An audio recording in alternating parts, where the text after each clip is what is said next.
Una vez hablamos sobre el caso Galileo y cómo de alguna manera se usa ese caso como una especie de enfrentamiento típico entre ciencia y fe, entre la iglesia oscurantista y el progreso que quiere la iglesia ocultar. Y habíamos visto, bueno, que las cosas no eran tan así, que había de las dos partes un cierto fundamentalismo. Ahora vamos a volver un poco sobre el tema del fundamentalismo, pero a mí lo que me interesaba es esta puerta abierta que quedó sobre justamente el encuentro entre la ciencia y la fe. Me parece que tiene mucho para dar este tema. Es un tema a mí personalmente que me apasiona y yo creo que quien más, quien menos, ustedes también se habrán preguntado si es compatible, si hasta qué punto la ciencia puede o no puede refutar a la fe. Bueno, vamos a hablar un poco de esto y poner algunos ejemplos concretos, si les parece. Cuento, como siempre, con la participación de ustedes, ¿sí? Vamos a empezar hablando, vamos a situarnos ya no en el tema del caso Galileo, que es en la época del Renacimiento, sino hoy en día. Y hoy en día, cuando leemos en los múltiples medios la cantidad de descubrimientos científicos que hay, nos informamos, realmente se despierta, yo creo, para los espíritus más sensibles, un sentido de maravilla, de asombro, ¿no? Por todas las cuestiones que se están descubriendo sobre el origen, la evolución del universo, los planetas habitables que se van descubriendo. Todavía no se descubrió vida, pero están en eso, ¿no? Incluso en este mismo sistema solar hay satélites, los satélites de Júpiter y de Saturno, que son buenos candidatos. Hay muchas cuestiones, para no hablar también del tema del ser humano, de los estudios del surgimiento de la vida en nuestro propio planeta, la psicología, la estructura mente, las neurociencias, la decodificación del ADN, bueno, el código genético, tantas cuestiones, ¿no? Que realmente yo creo que despiertan el asombro, y está bien que así sea, porque nosotros, creyentes, tenemos que estar al tanto de estos grandes avances, de estos grandes descubrimientos, que verdaderamente digamos, son signos de la inteligencia que Dios puso en nosotros, cómo vamos desentrañando la naturaleza, ¿no? Cómo los científicos van desentrañando la naturaleza. Pero, ¿qué pasa?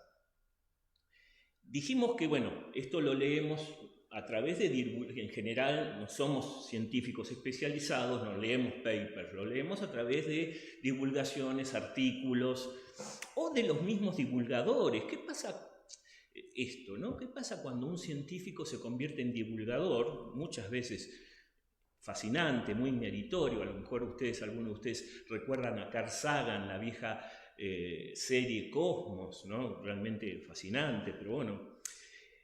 Hablando de Sagan o de Hawking, Stephen Hawking, ¿se acuerdan? Este científico que murió hace poco, el que estaba paralizado en silla de ruedas, ¿no? Que no podía ni siquiera hablar. Bueno, estos científicos, además de ser muy meritorios en su campo, hicieron divulgación y mostraron ciertas ideas filosóficas a través de las cuales dieron a conocer su ateísmo, ambos. Pero a veces no se distinguía muy bien si estaban haciendo una afirmación científica o una afirmación filosófica. Es decir, cuando ellos decían, por ejemplo, ahora vamos a volver sobre el tema, que sus investigaciones demostraban que Dios era superfluo, no existía, bueno, ¿eso qué es? ¿Ciencia o es filosofía, o es una opinión?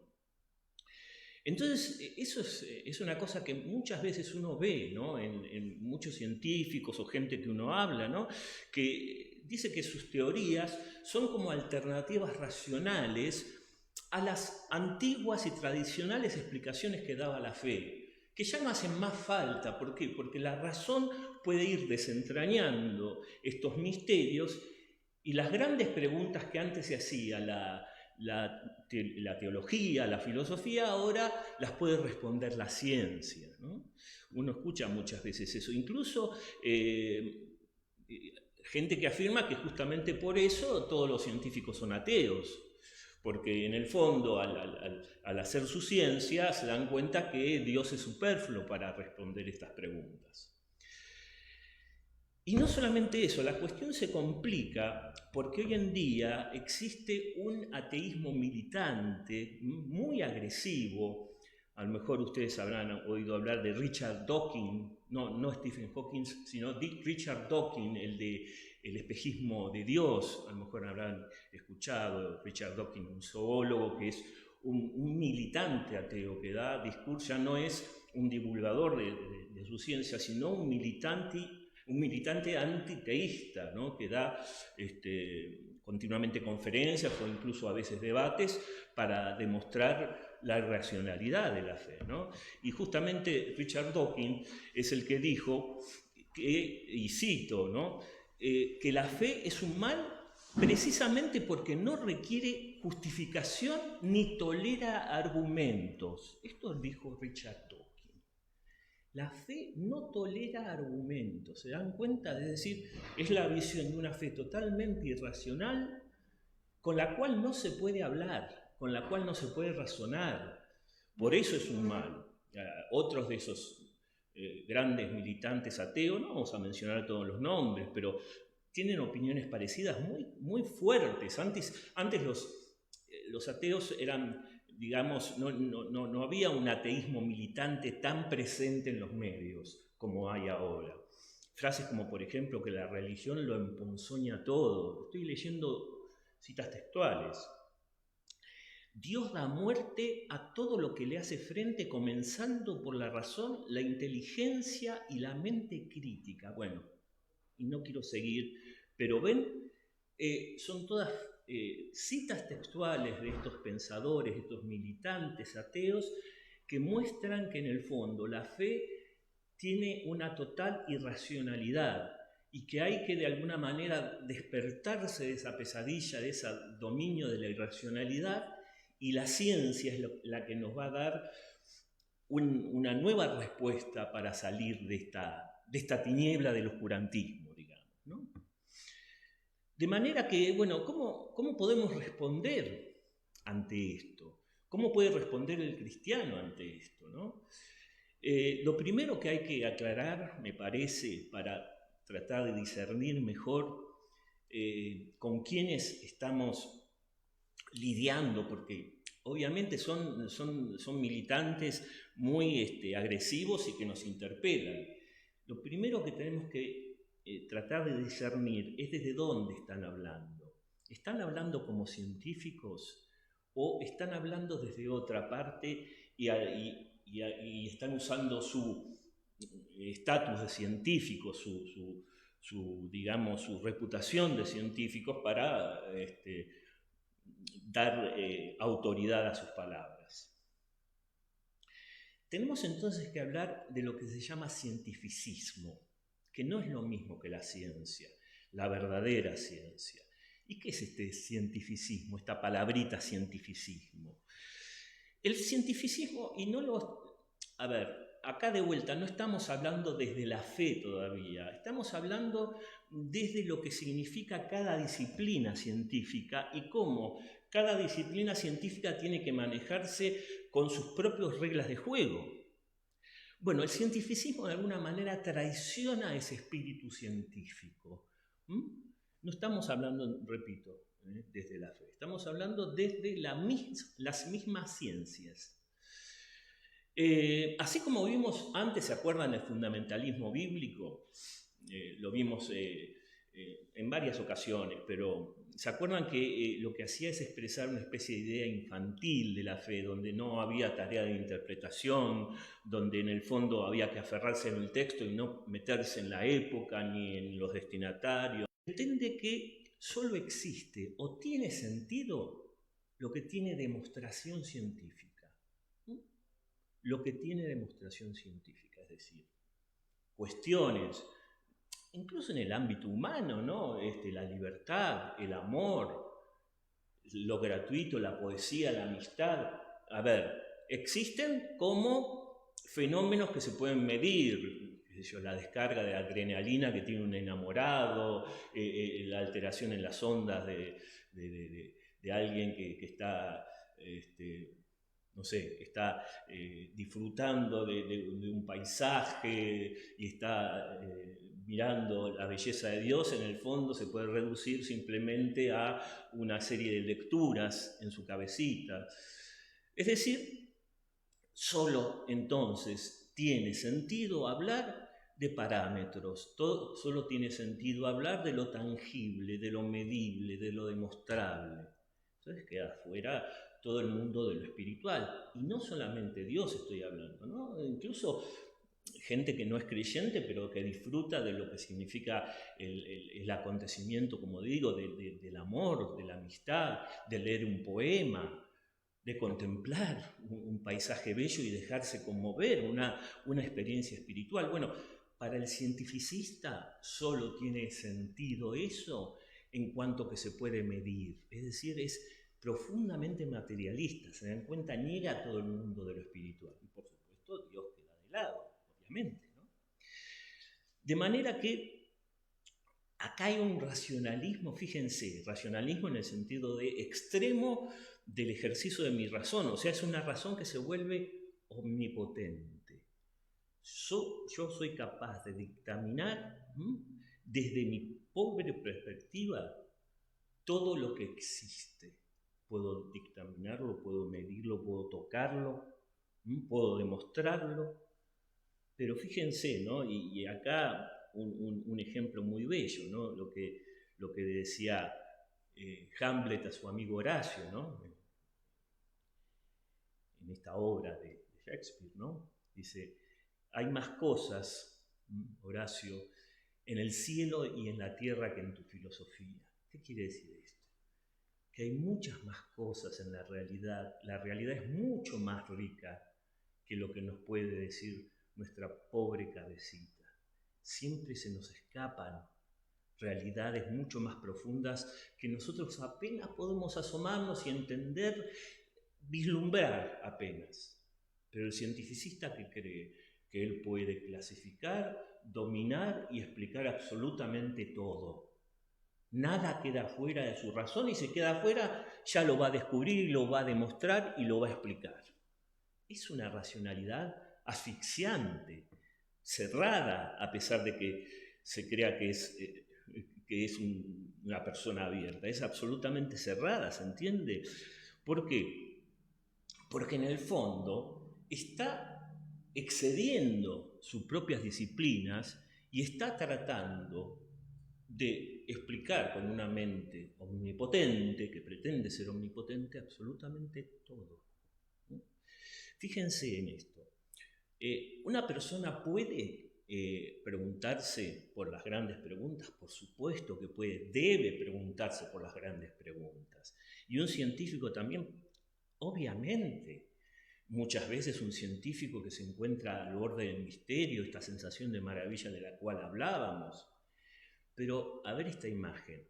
Cuando un científico termina su quehacer en el laboratorio, supónganse un químico, guarda su microscopio, sus preparados, sus sustancias químicas y se saca el guardapolvo.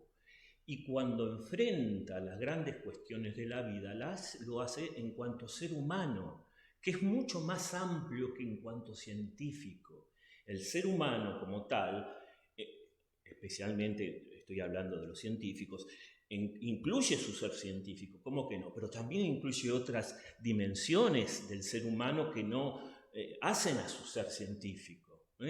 Todas estas dimensiones que el cientificista deja fuera, su intuición, su afectividad, su capacidad de amar, su capacidad de conocer, muchas cuestiones. Esta persona, si es un verdadero científico honesto, cuelga el guardapolvo y se hace esas grandes preguntas en cuanto a qué persona, en cuanto a ser humano. Es decir, se las hace desde la integridad de su ser humano, no solamente como científico. ¿Se entiende esto? No sé si hay... acá hay un comentario de de Fernando Maidana, mi amigo, ¿qué tal? A ver, ¿lo podés leer? Sí, ¿Aparece? Sí, por dice, favor, así. Fernando dice, justamente el secreto de la ciencia es saber que hay cosas que uno no sabe. Así que negar la existencia de Dios es una muestra de necedad y soberbia.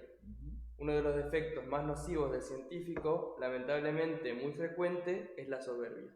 Eso lo dice Fernando. Claro, sí, Fernando, por supuesto, es así. Es decir, no es que todos los científicos caigan en la soberbia. Un científico, ya que está en contacto con esas grandes cuestiones, especialmente, qué sé yo, uno que estudia la mente humana o el inicio del universo, está enfrente de las grandes cuestiones, la evolución, la biología.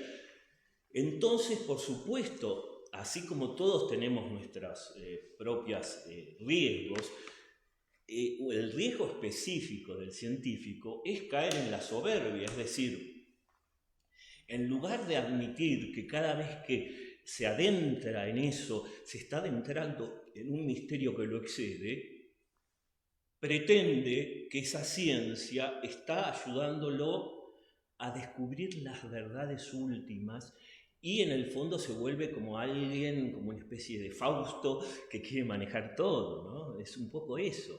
Pero no todos los científicos son cientificistas. Yo diría que, como vos bien decís, ¿no?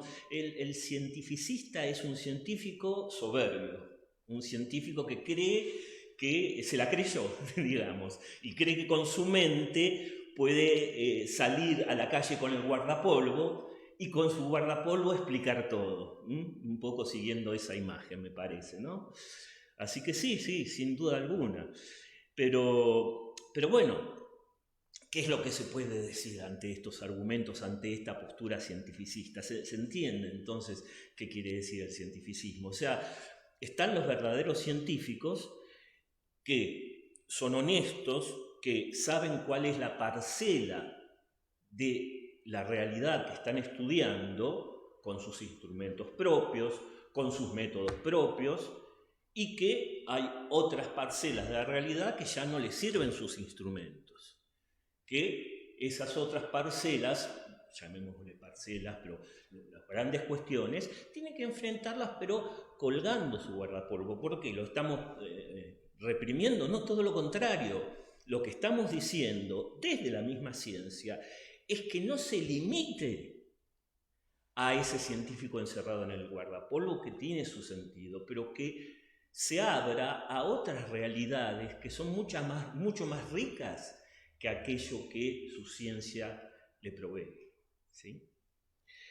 Entonces, ¿qué se puede decir ante estos argumentos? Bueno, lo primero, para empezar a contestar también desde la fe, ¿no?, es que hay que entender que hay una profunda armonía entre ciencia y fe.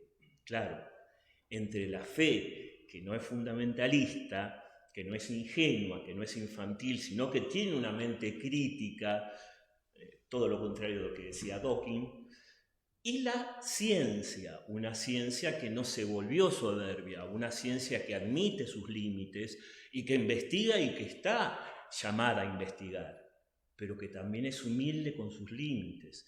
Entre la verdadera ciencia y la verdadera fe hay una profunda armonía y jamás se van a contradecir, ni una va a invadir a la otra, ni una va a refutar a la otra. Son canales complementarios que entran en perfecta armonía. Después vamos a volver sobre eso. Por eso decíamos que lo que acá el drama, digamos, el drama fundamental no es entre ciencia y fe, sino entre una razón abierta y una razón cerrada.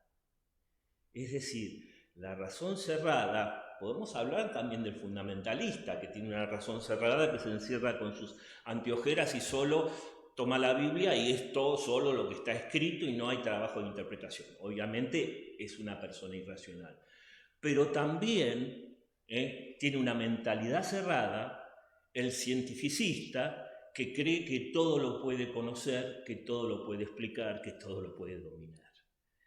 En cambio, alguien de mente abierta, tanto un científico como un creyente, son aquellos que admiten que hay realidades más allá de lo que pueden ver. Eso es una mente abierta, una racionalidad que se abre a realidades que lo exceden, lo exceden. ¿Se acuerdan la diferencia entre misterio y problema? Problema, para un cientificista solo hay problemas, es decir, cuestiones que hay que enfrentar, que hay que analizar y que hay que resolver.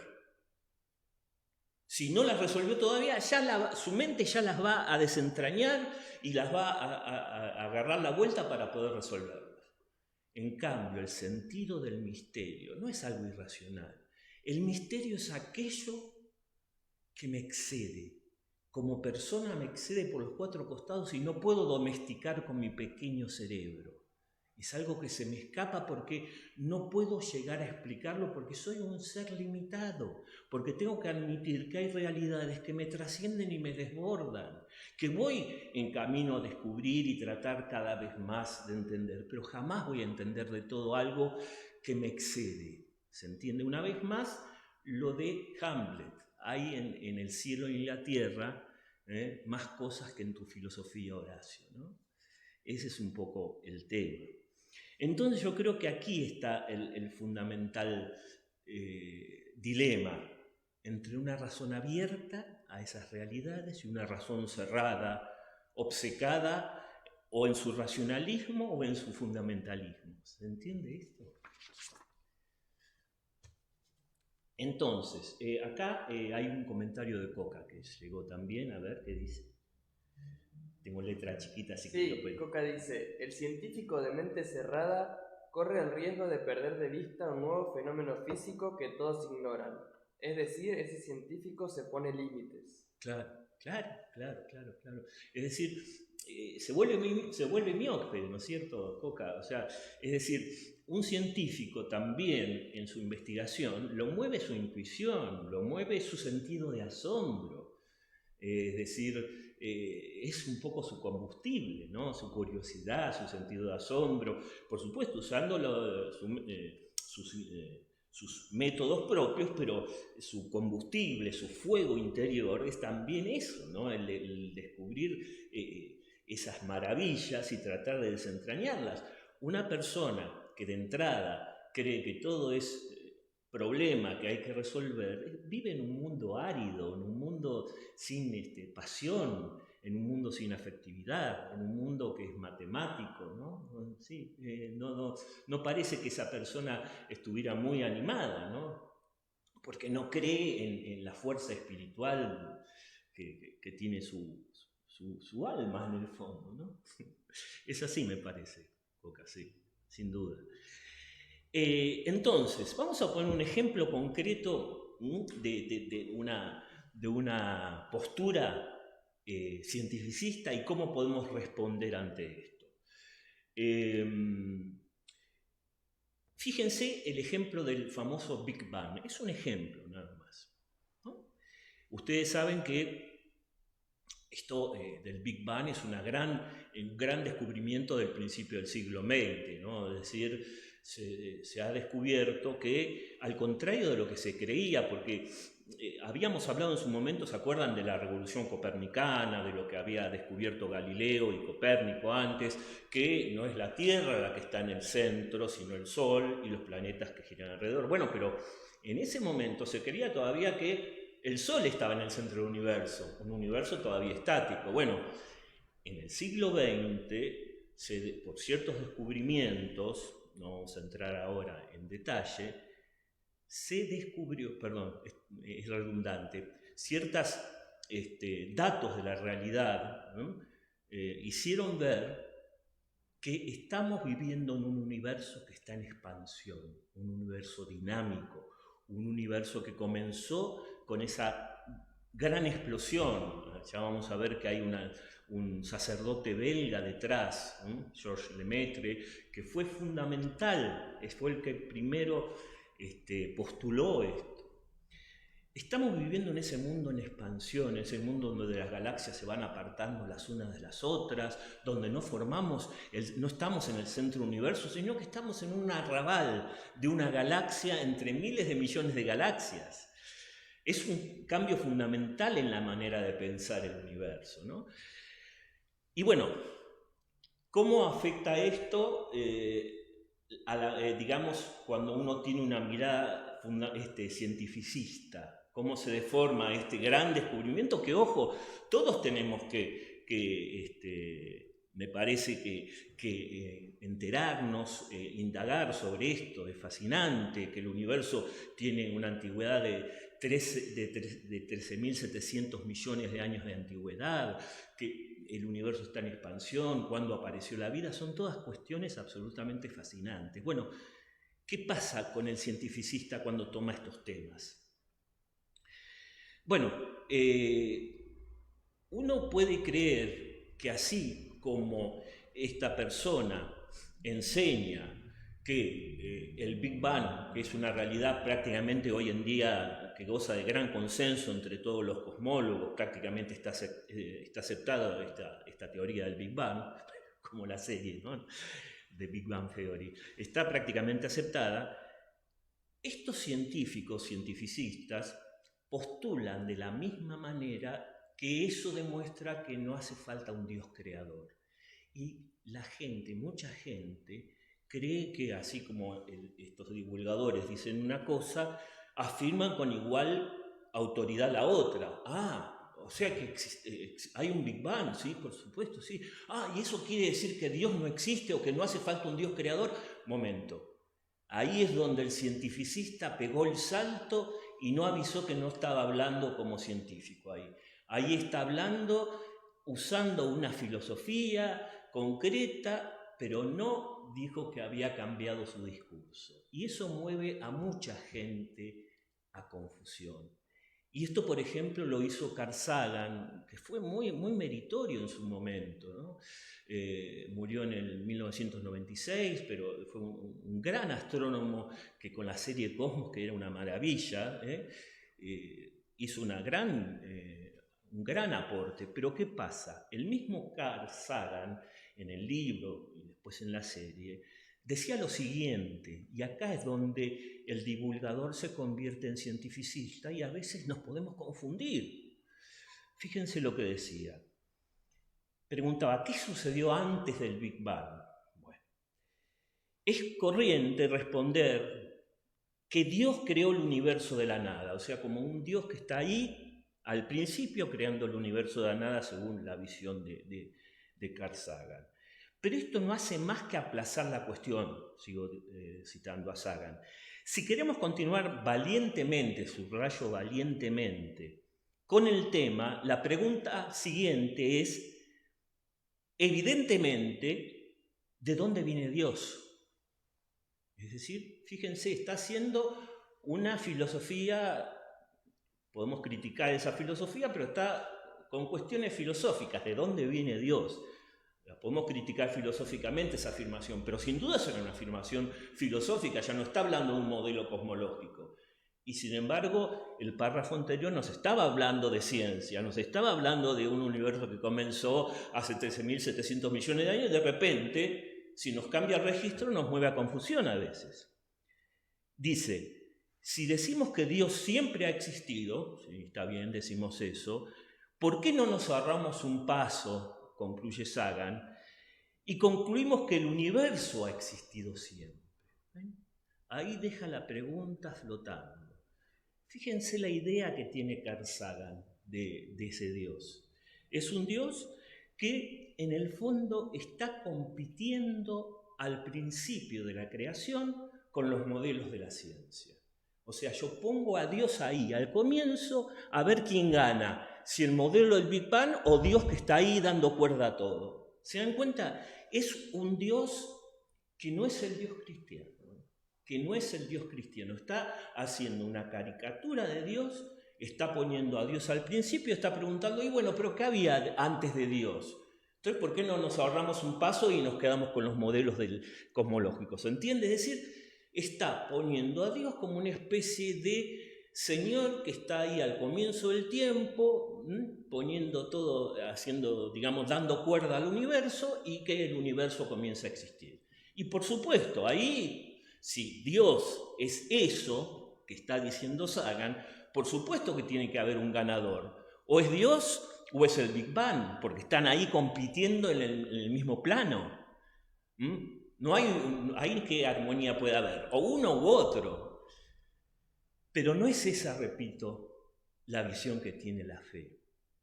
No es esa la visión que tiene la fe de esta rivalización. El tema es el siguiente. Como así también muchas veces nosotros, Carl Sagan confunde inicio y creación. Son dos conceptos totalmente diferentes.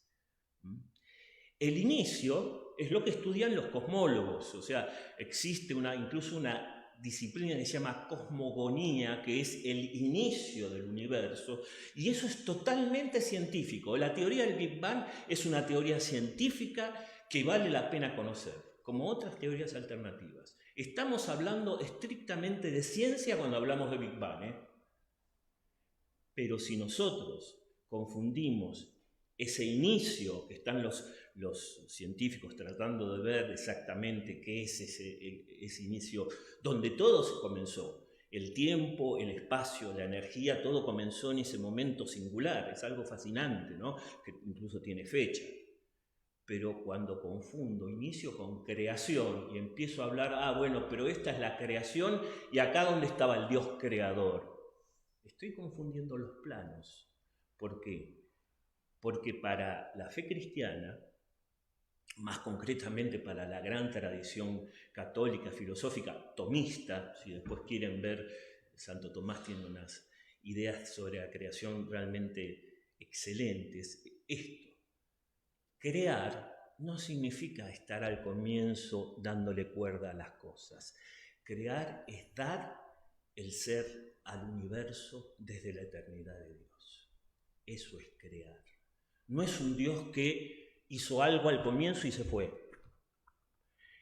Dios, desde la eternidad, nos está pensando a todos, nos está queriendo a todos, está queriendo todo el universo, por eso el universo es.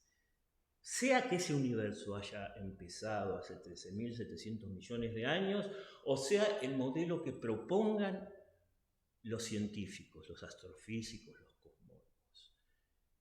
El plano de la creación es un plano vertical, totalmente diferente a pensar que hay alguien que está compitiendo ahí al inicio, a ver quién gana. Es decir, crear es darle el ser a las cosas. Y es lo mismo el acto que ejerció Dios al comienzo del universo que el que está ejerciendo ahora dándonos a nosotros el ser. Si Dios dejara de amarnos, desapareceríamos, porque Dios está creando todo desde el principio hasta el fin del universo. Entonces no tiene nada que ver la idea de creación con la idea que quieren hacernos, que nos quieren presentar estos cientificistas de un Dios que al comienzo creó. Por supuesto, nosotros cuando tomamos la Biblia y vemos, los primeros frases al principio, Dios creó los cielos y la tierra, por supuesto, pero nosotros estamos usando lenguaje humano que después hay que purificar. Ustedes saben que en la Biblia, que está escrita en lenguaje humano, hay que entender. No es un libro de ciencia, es decir, la Biblia es una colección de libros. El Génesis no es un libro de ciencia, no es un libro de cosmología. Es un poema, especialmente el Génesis 1, es un poema escrito a unos judíos concretos que estaban en el exilio de Babilonia, en una situación de angustia especial, en el siglo VI a.C., todo un contexto que me hace entender qué es lo que quería decir el autor. Y cuando decimos Dios creó, estamos usando el lenguaje humano, el único lenguaje que podemos usar para referirnos a Dios. Pero Dios creó y quiso que usáramos ese lenguaje. Ahora bien, tenemos que purificar en un momento ese lenguaje si queremos entender algunas cositas y darnos cuenta que no podemos hacer otra cosa que conjugar verbos, como cuando hablamos de nuestras propias realidades. También lo tenemos que hacer para Dios, pero en un segundo momento tenemos que entender que Dios no solamente creó, Dios crea, Dios está creando, Dios creará. Tenemos que usar este pobre lenguaje humano para tratar de vislumbrar lo que significa la creación, que es este maravilloso gesto de darnos la existencia desde la eternidad. ¿Y cómo podemos hacer? Y bueno, conjugando verbos, no podemos hacer de otra manera, entreviendo. Los grandes místicos se quedan en la contemplación después. Pero cuando nos enfrentamos, por ejemplo, con estos discursos como el de Carl Sagan se quedó en un Dios que ni siquiera es el Dios cristiano, porque es un Dios que está ahí en el mismo plano de la creación, en un calendario, creando algo al comienzo. Cuando hablamos de creación y cuando nos preguntamos, bueno, pero antes del Big Bang estaba Dios, estamos haciendo mal la pregunta. Estamos nosotros haciendo mal la pregunta. Muchas veces nos imaginamos y decimos, bueno, pero la creación que demuestra, antes estaba Dios, no, estamos haciendo mal la pregunta. Dios no estaba antes.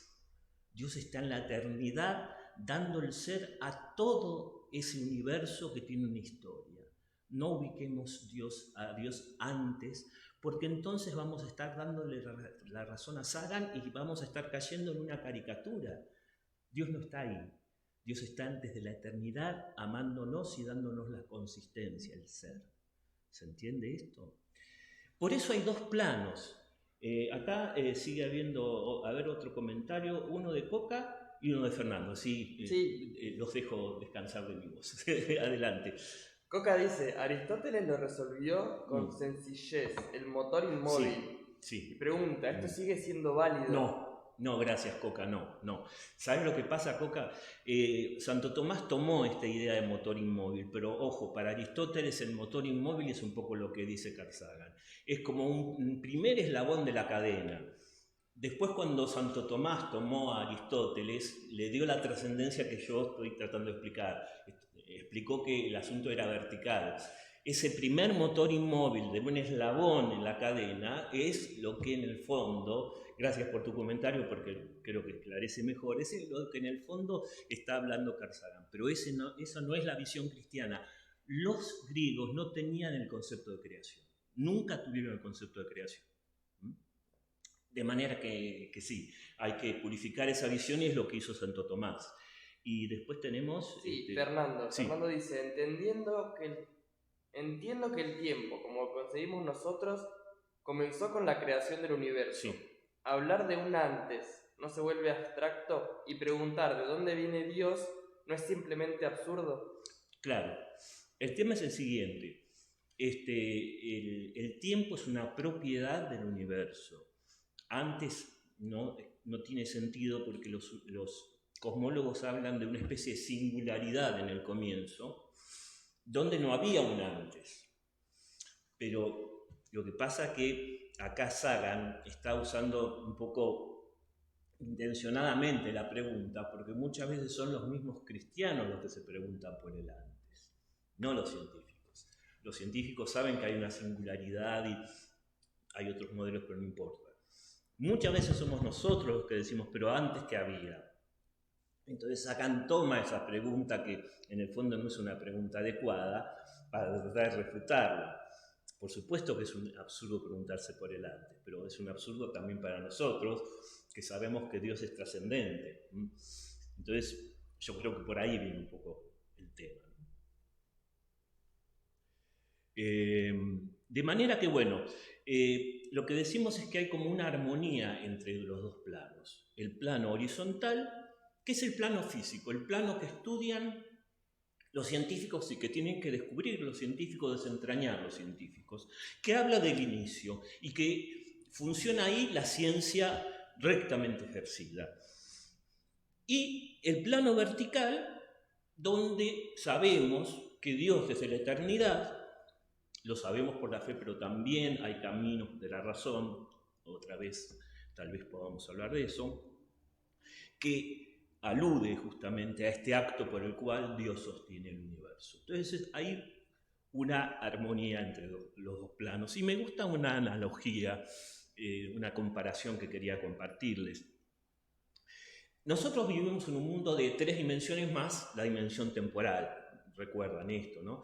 O sea, ancho, largo, alto, y el tiempo, que es el que mide el transcurso de todos estos objetos que tienen 3 dimensiones. Preguntarse lo que se preguntan los cientificistas, Hawking también se lo preguntaban, si en el fondo la ciencia con el avance va a terminar destronando la idea de Dios, es tan absurdo como preguntarse, bueno, no sé, por ejemplo, tenemos una plaza, se construye una plaza, un predio grande donde la gente puede caminar, bueno, ahí tenemos las 4 dimensiones, ¿no? O sea, la plaza, el volumen, el alto, y tenemos el tiempo, la gente caminando. Entonces, la analogía es la siguiente. Puede ser que en algún momento la ciencia, estudiando esa plaza, un arquitecto en algún momento descubra que ya no hace falta la 4ª dimensión y que simplemente se arreglan las 3 dimensiones restantes. No tiene nada que ver. El tiempo es el que mide el transcurso. De la misma manera, es un plano totalmente diferente hablar de la acción de Dios y hablar de la acción, del plano horizontal. Son cosas que no se complementan, pero de ninguna manera se confunden. Así como miro esa plaza y digo, bueno, tal vez en algún momento el arquitecto pueda derogar una dimensión. ¿Cómo derogar una dimensión? El mundo tiene tiempo. Bueno, de la misma manera tampoco se puede pensar el universo sin la acción de Dios vertical. No es que la ciencia va a derogar eso. ¿Se entiende esto? Son 2 planos complementarios. Y ahí me gustaría mostrar esa imagen, Pepe, que vimos, a ver si ahora cuando Pepe la proyecte, voy a explicar. Eso es una imagen, digamos, gráfica, plástica, para tratar de ver, mostrar, ya se está transmitiendo, bueno, no, porque acá no la estoy viendo. Ahí te doy un poquito de delay, pero... Bien. Acá vamos a ver en cuanto aparezca en el... Ahí está, muy bien, gracias Pepe. Fíjense, acá tenemos un objeto que está iluminado con 2 haces diferentes. Hay un haz que ilumina el objeto desde un ángulo y proyecta un círculo, ¿ven? Y otro haz que proyecta un cuadrado. ¿Por qué? Y porque según cómo la luz incida en ese objeto, aparece o el círculo o el cuadrado en las diferentes paredes. Son 2 visiones complementarias del objeto. Ambas hacen falta para armar ese cilindro. El cilindro es la verdad. Acá podremos hablar de la verdad con la cual Dios dota la creación, por ejemplo. Y el discurso de la fe y el discurso de la ciencia, que ambos son verdaderos. Es decir, ¿es verdadero el cuadrado? Sí, claro que es verdadero porque es una proyección en 2 dimensiones de ese cuerpo. ¿Y es verdadero el círculo? Por supuesto que es verdadero porque es una proyección en 2 dimensiones de ese cilindro. Pero son haces de luces diferentes, complementarios. Es decir, la ciencia tiene un discurso, la fe tiene otro discurso, pero todos inciden en esa verdad que Dios creó. Son discursos complementarios, no se contradicen, sino que se armonizan. Gracias, Pepe. ¿Se entendió la analogía? Entonces, para terminar, quería 2 pequeños ejemplos, encarnar en 2 pequeños ejemplos cómo se puede ser al mismo tiempo científico y creyente. Estoy mirando a cualquier lado y después me retan. Sí. Tengo que mirar, no sé por qué de repente me pierdo en las alturas y una vez Carlos me dijo que parece que estuviera mirando angelitos que flotan. ¿Qué voy a hacer? A veces me pierdo, pero bueno, ahí están ustedes. Digo lo siguiente, acabo de mencionar recién a Georges Lemaitre. Es muy interesante este ejemplo para ver cómo una persona puede encarnar en sí misma su dimensión de creyente y su dimensión de científico. Lemaitre, que nació en 1894, murió en 1966, fue un sacerdote belga que además de ser sacerdote, fue matemático, astrónomo y físico. Y se ordenó sacerdote. Fue el primer científico, estamos hablando ahora como científico, que propuso la idea de la expansión del universo allá a comienzos del siglo XX. Y también fue el primero que propuso el modelo del Big Bang. Bueno, se doctoró después, recibió su doctorado, tuvo muchos intercambios con el mismo Albert Einstein, y es muy interesante porque su teoría, al mismo tiempo que hacía todo esto, ingresaba en el seminario, ahí en un seminario ahí cerca de la ciudad de Bruselas, y siempre armonizó su ser creyente, incluso consagrado, se ordenó, con su ser científico, con su actividad científica. Nunca cortó ninguna de ambas. Siguió siendo sacerdote y siguió siendo científico, y cuando propuso ese modelo de expansión del universo fue muy resistido. ¿Por qué? Porque parecía medio que era como un caso Galileo, la fe entrometiéndose en algo que es de los científicos. Como un sacerdote me viene a decir y me suena a creación. Ya dijimos que esto no es una idea de creación, pero bueno, a muchos ¿por qué? Porque ya dijimos que era una dimensión vertical, pero cuando para mucha gente el meterse ahí en el inicio era medio como hablar de la creación divina, el mismo Lemaitre tenía muy claro que no era así, pero fue muy resistido porque daba esa impresión, ¿no? La Iglesia metiéndose en una cuestión científica. Pero ¿qué pasa? Los estudios de Lemaitre eran tan serios y sus desarrollos científicos eran tan claros que tuvieron que terminar aceptando este modelo. El mismo Einstein, que no creía en la expansión del universo y no le cerraba esa especie de explosión inicial, tuvo que terminar admitiendo que Lemaitre tenía razón. Es decir, fue admitido por sus trabajos serios, no como sacerdote. Y sin embargo, él siempre siguió siendo sacerdote, es más, fue nombrado miembro de la Pontificia Academia de Ciencias, y desde 1960 hasta su muerte fue presidente de esa Academia de Ciencias. Y fíjense esto, Lemaitre estaba convencido que la ciencia y la religión son dos caminos complementarios que convergen. Él, en su propia vida, estamos hablando de alguien concreto, ya no de una teoría, encarnó en su propia vida esto. Fíjense lo que dice en una entrevista. Me interesé por la verdad desde el punto de vista de la salvación y desde el punto de vista de la certeza científica. Miren qué linda manera de expresarlos. Ambos conducen a la verdad y decidí seguir ambos caminos. Nada de lo que he encontrado en la ciencia o en la religión me han inducido jamás a cambiar de opinión. Fíjense, ¿ven? Lejos de esa pregunta de si son incompatibles ciencia y fe, como una persona concreta, un científico de gran prestigio que fue el padre del Big Bang, él mismo encarnó en su vida esta armonía entre ciencia y fe, siendo sacerdote y siendo un científico de primer orden. Y para terminar, nos faltan 5 minutos, no podemos dejar de mencionar a nuestro ejemplo local, Juan Martín Maldacena, argentino, porteño, que nació en el 1968, que hace poco tuvimos un encuentro con él organizado por Jorge, por el padre Jorge, ¿no? Que lo trajo y pudimos dialogar con él. Juan Martín Maldacena es uno de los físicos teóricos más reconocidos y prestigiosos de nuestro tiempo, en todo el mundo.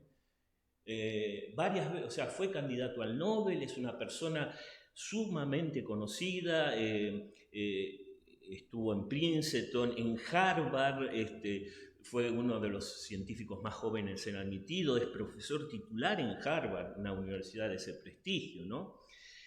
Y una consultora, Thomson Reuters, lo incluyó entre las mentes científicas más influyentes del mundo. ¿Por qué hablamos de Maldacena? Porque es católico practicante y convencido. Es amigo de Jorge desde que hacían juntos montañismo. Se recibió acá primero en el Balseiro. Es de nosotros, digamos, entre nosotros. Recibió en 2002 la medalla de mano de Juan Pablo II, de San Juan Pablo II, la medalla Pío XI, por su investigación sobresaliente en el campo de la física. Y en el 2013 fue nombrado también miembro de la Academia Pontificia de Ciencias. Y es una persona creyente, es una persona que incluso en su juventud ha sido catequista, es realmente alguien que es un creyente convencido. Y si bien dice que sí, son caminos diferentes, la ciencia y la fe, nunca encontró incompatibilidad en su vida personal y espiritual, nunca encontró ningún conflicto en ser científico y, repito, una de las mentes más reconocidas como físico de este momento, y ser un católico creyente convencido. O sea, tenemos entonces los dos grandes ejemplos, Lemaitre y nuestro Maldacena, de personas concretas que encarnaron en su vida esta armonía entre ciencia y fe. Así que bueno, no sé si hay alguna otra pregunta. Bueno, así que creo que ya estamos en hora. Espero que este pequeño recorrido haya resultado fructífero. Y bueno, veremos entonces también el próximo jueves si seguimos un poco hablando de estos temas. Y bueno, como siempre los invito a participar y aunque cortemos después, manden emails, manden comentarios, a ver qué tipo de cosas quieren que sigamos tratando, por favor. Me cuento siempre con la participación de ustedes y agradezco también las preguntas y los comentarios que hicieron. Muchas gracias. Así que bueno, nos despedimos, si Dios quiere, hasta el jueves que viene, y gracias por